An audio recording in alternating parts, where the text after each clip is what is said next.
Toc, toc, toc. Lequel de ces trois pirates effrénés se prépare à prendre en otage votre esprit ou votre cœur au tournant de la prochaine conversation? Bonjour, je suis Jean-Serge Moulumba, votre hôte de ce podcast dédié à vos relations plus épanouies. Si vous n'êtes pas encore abonné à la chaîne, pensez à le faire. Pensez aussi à partager autour de vous. Cela m'aide à construire le contenu, cela m'aide à produire encore plus de valeur pour vous. Cette semaine, nous allons démasquer, dévisager, désactiver ces trois pirates qui en veulent à notre esprit ou à notre cœur. C'est dans un instant, gardez l'écoute.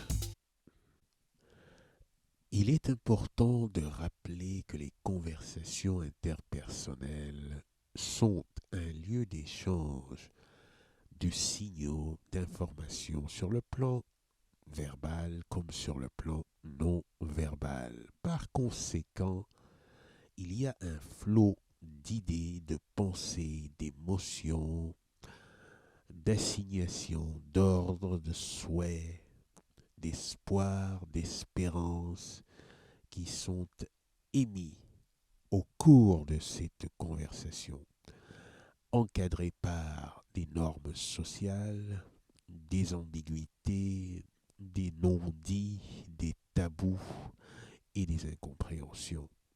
Il est donc important de pouvoir faire le tri afin de mieux atteindre les objectifs les plus louables que nous souhaitons avoir lors de ces conversations-là. Le pirate de velours, c'est comme ça que je le nomme. Je veux parler de cette personne qui viendra systématiquement vous demander un service.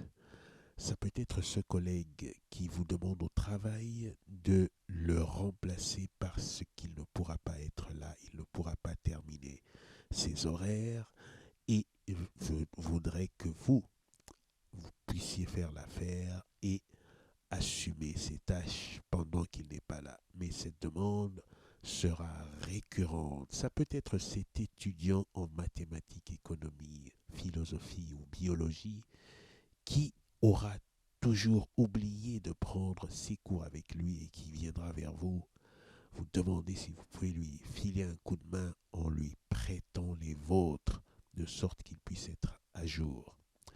Une fois, deux fois, trois fois, ou alors de façon chronique dans l'année. C'est aussi ce copain qui se rappelle à vos bons souvenirs quand il a envie de déménager son frigo, son canapé, et qu'il a besoin de mains fortes pour pouvoir accomplir ses tâches.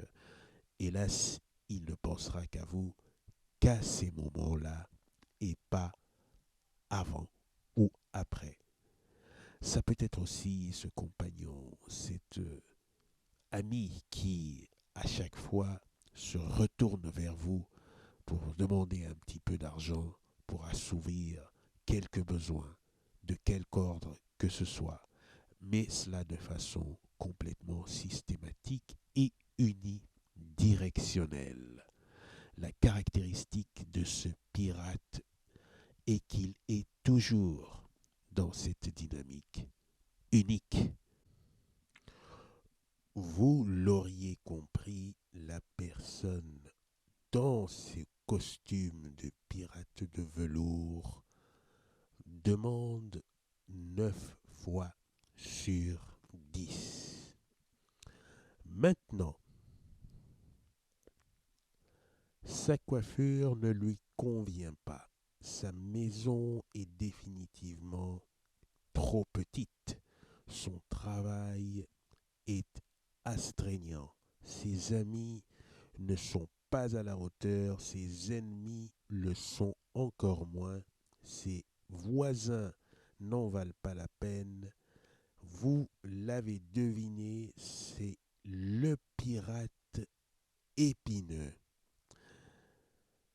Toujours en train de se plaindre, toujours en train de montrer les situations par leur aspect négatif.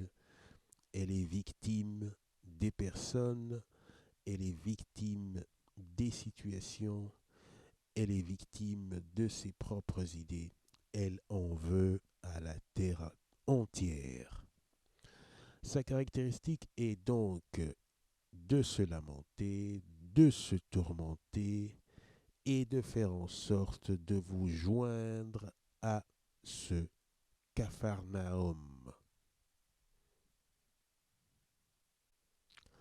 Voilà pour le pirate numéro 2 dont on peut comprendre la situation émotionnelle de fréquence basse qui se présente de façon particulièrement chronique. Dans un autre registre, voyons voir pour le pirate numéro 3 qui est cravaté. Pourquoi cravaté? Eh bien, c'est le savant. Il a réponse à toutes les questions, voire plus. Quel que soit le sujet que vous lui proposez, quelles que soient les situations dans lesquelles vous vous trouvez, quel que soit même le fil de votre expérience, par ses challenges, par ses opportunités, le pirate cravaté aura d'avance les bonnes réponses pour vous et il sera convaincu de ce que vos réponses à vous ne seront jamais adéquates. Ce pirate peut aussi s'avérer le marteau-piqueur de vos projets parce que, quelles que soient les propositions que vous allez lui présenter comme étant vos désirs, vos projets, vos objectifs, elle pourrait, cette personne, les anéantir, les amoindrir, les diminuer, les défraîchir, simplement pour la bonne raison que les seules idées valables qui puissent être admises et implémentées ne doivent provenir que de ce pirate cravaté.